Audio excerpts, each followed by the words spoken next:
Kanıvegиним талас жер егесіне келишиңменен куттуктаймын. Мына азыр эле сиздин жалпы баяныңызды топ бузуп бере турган жалпы баяныңызды уктук. Угуп отуруп, ошонун ичиндеги бир нерсеге өзгөчө ыраазы болгонубузду белгилегим келет. Ат тезегин кургатпай, облустан облуска, мекемеден мекемеге мен ойлоп атам, силердин ушу түшүңөргө да ушу мамлекеттик тил кирип аткан болуш керек деп да. Демек күзгүлтүксүз жок. Жанагы күйүү, түзүү, жаратуу, уюштуруу дегенин баары ошондой иш менен башталат.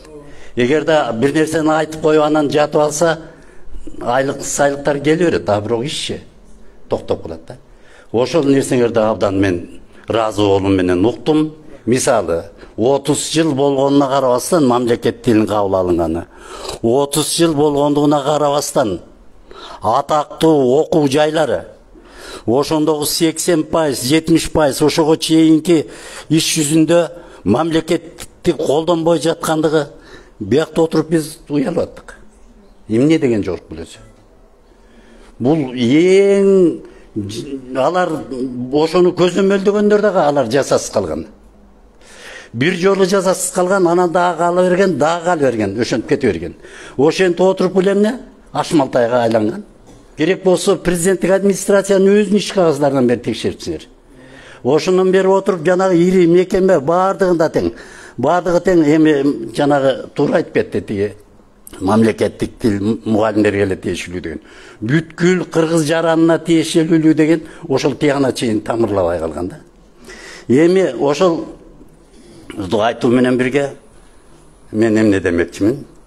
Айтайын дегеним, мен сизди абдан жакшы тааныйм. Бир кезде билим берүү министри болуп тургансыз. Ошо билим берүү министри болуп турган кезде ошондогу жана трибунада, гезитте, басма сөздө муну кылыш керек дегенде, булар чечим түрүнүп алып иштечи. Ошол ишке мен да аралашкам да. Ошол айтып коюу бир жөн. Ал кагазга тиркелип калат, ой болуп жатыптыр дейт. Жанагы күйгүлтүккө түшүп күргүчтөтө иштөөнүн өзү абдан чоң нерсе. Ошол нерседен улам ошондон кийин сиз жогорку кеңештикке бардыңыз, социалдык саясат бөлүмүн башкарып турдуңуз. Ошондо тиги Бишкек шаары Бектур агайдын чыгармачылык иштери боюнча Алык Осмон китепканасында менин көргөзмөмдү уюштурду. Бир жума көргөзмө уюштуруп, анан акырында анан ошондо келип сиз катышып, анан сөз сүйлөп берип кеттиңиз. Демек, ошол актуалдуу, жигердүү, керектүү нерселерде келгенде, мына ошо сиздин ошол катышып жүргөн. Демек, мен буларды айтуу менен сиздин нары ишкердик нерсеңизди билем дегенди айтайын деп жатам. Андан ары мактап койсом кийин мактанып кетпеңиз. Басма сөздө Кыргызстандын ички тышкы саясаты боюнча азыр долбасты уруп турган ким? Канывегиним. Мен бардыгын окуп атам. Ошонун бардыгында тиги келер кыш кетип аткандар да оңдоп түзөп айтып атат. Талашып калгандардын дагы биз жанагы ынтымак дегенде ал ынтымак 100 жолу айтканы менен ар жагынан эчтеке чыкпайт. Демек ошону аракети менен да. Мен ошолорду карап, келечекти ойлоп, келечекте мына иштен мен үмүтүм абдан зор.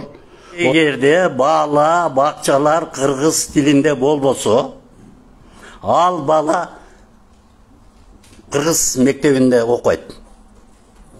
Бул эки жерде 2 барабар 4 дегендей. Демек бизде эң чоң өксүк Бишкек шаарында, Ош шаарында, Бишкек шаарынын айрым жерлеринде мына ошондон кетип атат. Бала, бакча түзүүдөн ал 1000 кыйкырганыбыз менен ал болду, кетти. Жибин үсүп кетти. Анан көрсө ушундай экен да, бүт жана бала бакчага бергенден кийин биздин улуттук каймагы, интеллигенция бардыгы кайсыга кирип кетет экен? Кыргыз тилин чанып. Мына мен бир жолу мага атай бар Бишкек шаарына эң мыкты мектепке чакырышты, барып катыштым. Катышып, анан эми кандай экен деп карап, орус тилдүү мектеп экен. Орус тилдүү мектепте кыргыз балдар, окуучулар карап, бүт кыргыздар. Анан мен укмуштай намыстандым. Кыргыздар кыргыз мамлекетинде өз тилин үйрөнгөндө үйрөнүп жатышат. Бул эмнеден кордук? Кордукпу? Демек ушундай нерселер бар, ушундай жактарын дагы түзөп кете берсе, анан буйруса, аманчылыкка койсо дагы мүмкүн болушунча иштеше беребиз. Силерге бардар, бакубат, дөөлөттүү, коопсуз жайдары. Анан эң башкысы, жана тынчыбаган түзүүчү эмгек каалайм.